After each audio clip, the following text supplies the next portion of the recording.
Hello friends, दिया है 2x minus 3y बराबर 12 समीकरण 1, x प्लस 3y बराबर 6 समीकरण 2। अब ये एग्ज़ाम में हर साल आता है और हमेशा 5 नंबर का ही आता है। तो ऑल टाइम VVI ये क्वेश्चन है और हम इसे सिर्फ 1 मिनट में सॉल्व करेंगे। 1 से 2 मिनट में सॉल्व करेंगे। भले वीडियो आपको समझाने में ज़्यादा लंबा है, लेकिन आपको सिर्फ 2 मिनट में 1 मिनट में आप ग्राफ बना सकते हो ईजी तरीके से हल कर मतलब 1 मिनट सॉल्व क्वेश्चन कर सकते हो। तो हम सॉल्व करेंगे और आप अभी देखना, पूरा डिटेल में समझाऊंगा, कोशिश करना पूरा समझाने का पूरा कोशिश करूंगा, ठीक है। देखो ग्राफ में क्या होता है, x का मान अगर रखेंगे तो y का मान निकलेगा, y का मान रखेंगे तो x का मान निकलेगा।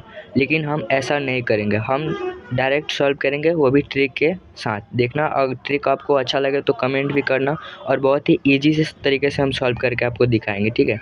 हम समीकरण लिख लेते हैं। तो पहले हमने समीकरण 1 लिख लिया। अब समीकरण 1 का एक कोठा बना लेते हैं।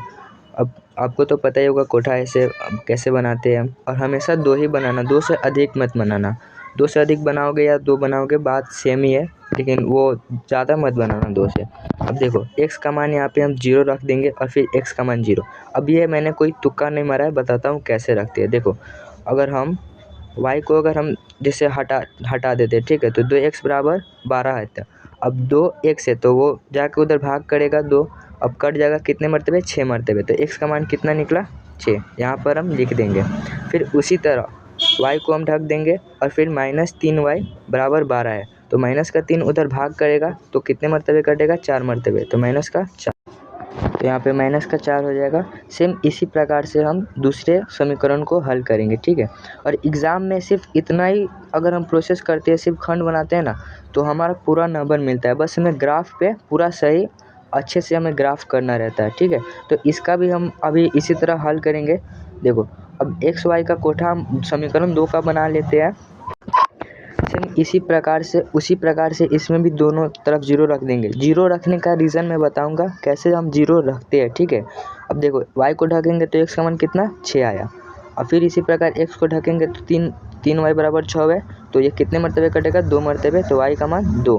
अब देखो 0 रखने का रीज़न क्या है, अगर हम y का मान पे अगर हम 0 रखते हैं तो ये तो 3 से गुना करेगा तो 0 हो जाएगा, तो x बराबर 6 तो आ ही जाएगा, तो हम क्यों ना 0 पहले ही रख दे। और ये भी ध्यान रखना कि जब बराबर के बाद जो है जैसे कि ऊपर समीकरण 1 में देखो, जैसे 12 है तो 2x बराबर 12 है, तो 2 कटेगा तभी हम 0 रखेंगे, नहीं कटेगा तो 0 हम नहीं रखेंगे, ठीक है। तो हमेशा ऐसे कटने वाला ही एग्ज़ाम में आता है, तो आप चिंता मत करो, ऐसे आप कर सकते हो। और सिर्फ इतना ही करना, आराम से आपका पूरा नंबर मिलेगा। बस आप ग्राफ पे ये अच्छे से बना। देखो x का मान 0 है तो y का मान -4 है। अब देखो हम ग्राफ पे कैसे करेंगे।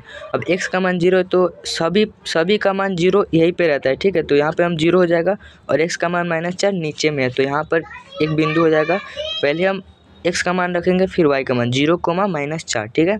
अब इसी प्रकार दूसरे में देखते हैं, y का मान 6 है, x का मान 6 है, y का मान 0। तो अब x का मान कहाँ पर है, 6, तो वहाँ पर हो जाएगा, और x का मान 0 है तो 6 पे बन जाएगा। अब इन दोनों को हम काट देते हैं, ठीक है, x 6,0। अब इन दोनों को हम मिला देते हैं।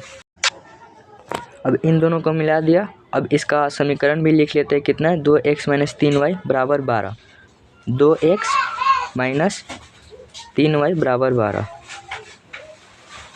समीकरण 1 का हो गया। अब इसी प्रकार समीकरण 2 को देखेंगे, तो x का मान कितना है, 0, y का मान 2। x का मान कहाँ बनेगा, 0, और y का मान ऊपर में 2, तो यहाँ पे बन जाएगा। अब इसको लिख सकते हैं हम 0,2। अब इसी प्रकार दूसरे को देखेंगे, x का मान 6, y का मान 0, तो x का मान 6 और y का मान 0 यहीं पे हो जाएगा। तो यहाँ पे हम लिख सकते हैं, फिर से ना भी लिखेंगे तो भी चलेगा, एक पर ही फिर भी लिख दो 6,0। तो अब इसे भी हम मिला देते हैं सेम इसी प्रकार। अब इसे भी मिला दिया, तो देखो दोनों अब यहाँ पे कहाँ पे प्रतिच्छेद हो रहा है, x के मान पे प्रतिच्छेद हो रहा है, और x का मान पहले कितना है, 6, तो y का मान कितना हो जाएगा, 0, तो x बराबर 6 और y बराबर 0, ठीक है। यहाँ पे देखो x में है ना, तो x का मान ही 6 होगा, अगर उसके ऊपर रहता तो हम आगे y का भी मान निकालते, लेकिन जब सिर्फ x से पर ही दोनों प्रतिच्छेद कर गया तो y का मान भी 0 होगा, ठीक है। तो इसका भी हम लिख देते हैं समीकरण 2 और वो समीकरण 1। तो उम्मीद करता हूँ आपको ये वीडियो अच्छा लगा हो और आप ट्राई करना, घर पे प्रैक्टिस भी कर लेना। ये ट्रिक अगर अच्छा लगा तो लाइक शेयर सब्सक्राइब करना और अपने दोस्तों को भी शेयर कर दो यार, प्लीज़ सपोर्ट करो यार।